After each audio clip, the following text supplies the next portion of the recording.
Adventures in Research.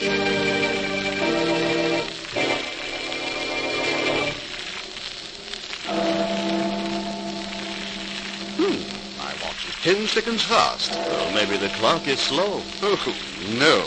Why, that's Big Ben.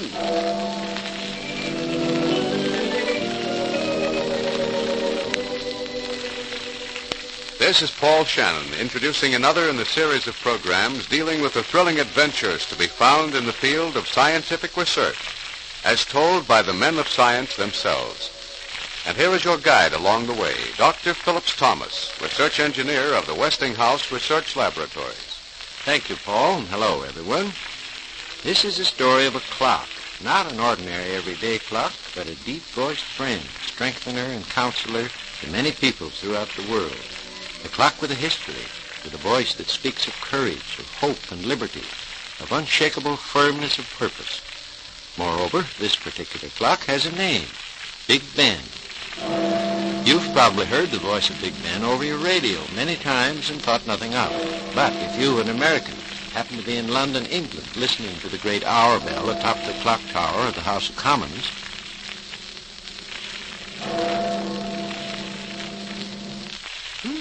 Watch is 10 seconds fast. well, maybe the clock is slow. Oh, no. Why, that's Big Ben. Well, so what? It can be wrong like any other clock, can't it? Not Big Ben. Why, people all over the country, throughout the British Empire, in fact, set their watches and their lives by Big Ben. Say, maybe you can tell me. How come it's called Big Ben? It's a funny name for a clock. And how long's it been there? Centuries, I guess. Hardly. It wasn't christened until 1859. And even then it was done as more or less of a joke. Well, sounds like a swell story. Let's hear it. Well, it all began, really, after the burning of the old Houses of Parliament, around 1844. While the new buildings were under construction, Parliament decided that a clock should be a permanent feature in the design. In fact, as one member put it, and furthermore, it should be a noble clock, indeed a king of clocks, the biggest the world has ever seen, within sight and sound of the throbbing heart of London. brave words and a big promise, which proved to be somewhat difficult to fill. The best clockmaker in the country was called in, given instructions. Now here are the specifications. The new clock must run for 8 days, show the time on 4 dials, each to be 30 feet in diameter. It must strike the quarter hours on 8 bells, and strike the hours on a bell weighing 14 tons.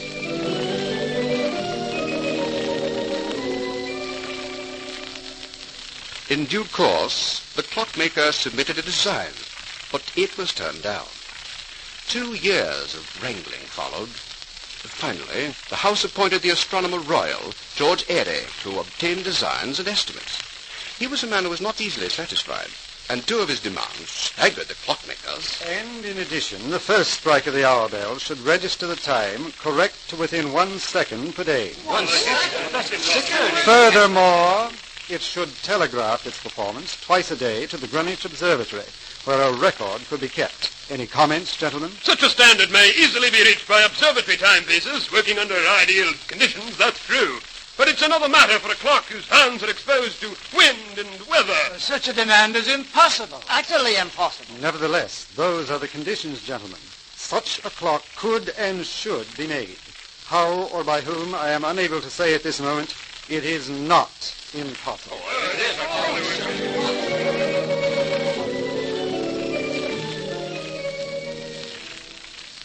That sure sounds like trouble all the way around. Yes, and it was.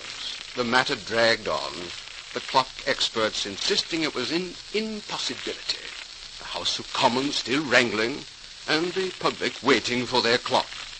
Then in 1851, Edmund Beckett Denison took charge. I suggest, Mr. Airy, and as Astronomer Royal, I'm sure you'll agree with me, that Mr. Dent, who's an expert chronometer maker, is the man to do this job. We'll call him in, give him the specifications, and get the work going.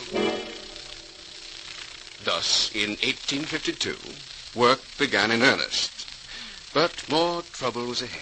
I regret that for family reasons, I, George Airy, am forced to resign my post as Astronomer Royal. The death of Mr. E.J. Dent, chronometer maker, is announced.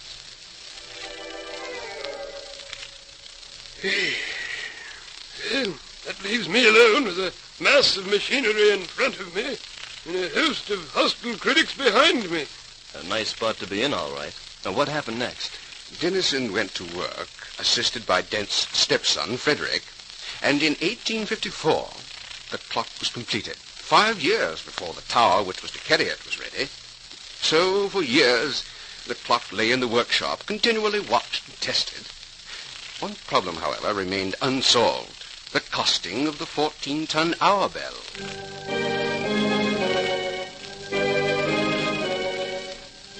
It's too big a casting job for me to handle, Mr. Dennison. No bell that size has ever been cast in this country. Besides, the specifications you demand are too severe. Sorry, Mr. Dennison. Biggest casting we've ever done was the great bell at York Minster, 10 3/4 tons. Well, I'll try it, Mr. Dennison. Biggest casting I've ever attempted, but I'll do the best I can. The bell, weighing 14 tons, was made, shipped to London by steamer, and hung on a special gallows erected for testing purposes. A hammer weighing 3/4 of a ton swung against the bell, and it promptly cracked. They sure were having troubles. It's a wonder they just didn't give up about that time. More delay followed. Finally, George Mears of Whitechapel, whose firm had been bellcaster since 1570, undertook the task, completed it, and on April 10th, 1858, the bell that was to become Big Ben was cast and passed its tests. It took a week to hoist the great bell and its 4 satellite bells into position by manpower. Then the clock was assembled, and at last the task was finished, and everyone eagerly awaited the long-promised chimes and tolling of the hours. But... More trouble? Yes, the clock refused to go. I really don't understand it at all, Mr. Dennison. All right. It's a question of weight, gentlemen. The hands of the clock weigh 2.5 tons. They're too heavy for the drive machinery. I propose to substitute lighter hands, and then I think our troubles will be over.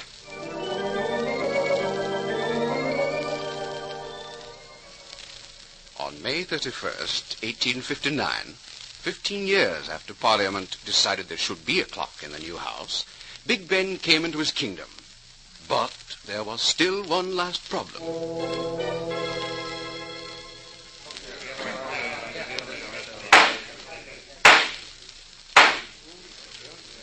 This special sitting of the House has been called for a special purpose, to christen a new giant baby, the huge clock which now so gracefully adorns the tower of this equally now House of Commons. No doubt each member present has thought of an appropriate name, and we are ready to consider suggestions. Mr. Speaker, I suggest it be called the new House Bell. Apparently the name is displeasing to certain members. I suggest the clock be called the Victoria in Her Majesty's honor. Or simply the Commons clock. Why not call it the Parliamentary Clock? Or the Great Clock. The Queen's clock.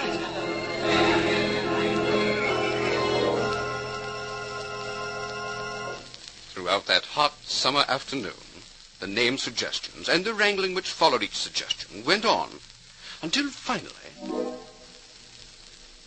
Mr. Speaker. The House recognizes Sir Benjamin Hall. Mr. Speaker, members of the House of Commons, sirs, we are gathered here to christen a most important addition to this historic house, within whose walls much... Oh, may as well settle back. Big Ben's got into his stride. Yes, he'll talk for an hour, I'll wager, and say nothing at all, the old windbag. No wonder they call him Big Ben. Simple to find a name which will be both suitable and dignified, as befits such a noble clock, a veritable king of clocks.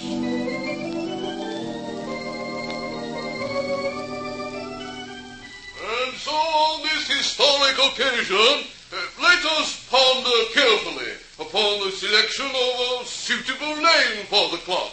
A name which will be spoken fondly by our posterity. Why not call it Big Ben and be done with it? It has been suggested that the new clock be christened Big Ben. All in favor, say aye. Aye. Opposed? Carried unanimously. The name of the new clock shall henceforth be known throughout England as Big Ben.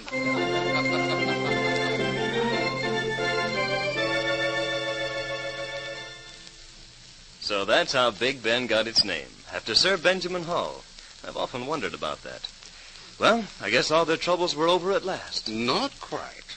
There were still teething troubles. 2 months after Big Ben was put into service, his voice broke.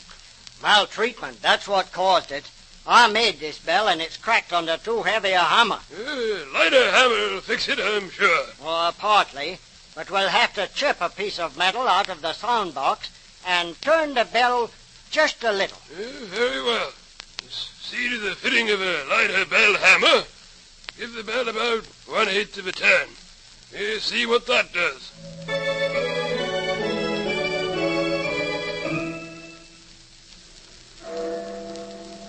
Splendid.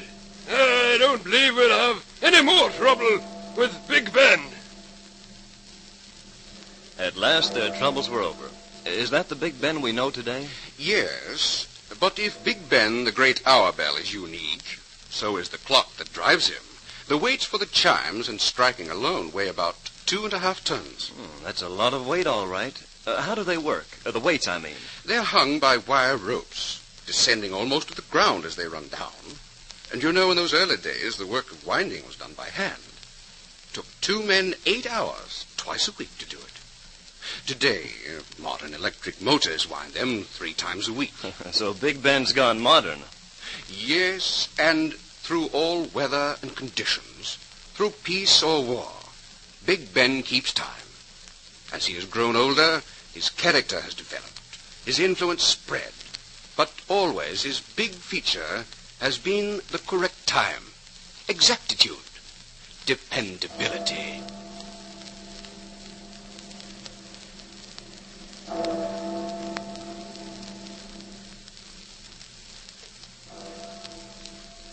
With the coming of radio, the voice of Big Ben has spread farther afield.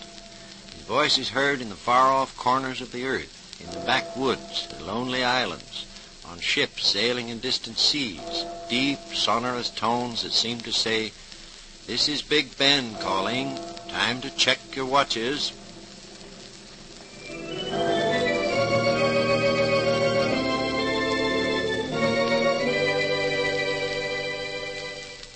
Thank you, Dr. Thomas, for a grand story. The history of England's world-famous clock, Big Ben, was told by Dr. Phillips Thomas, research engineer of the Westinghouse Research Laboratories.